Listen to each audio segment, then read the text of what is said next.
Ellerde hasretin var, yürekler aşkınla çarpar.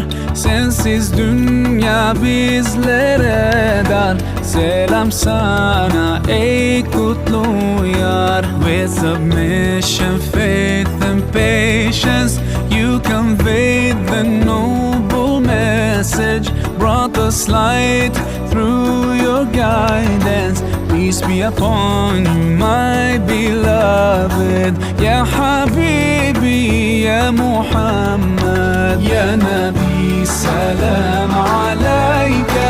Ya Rasul, salam alayka.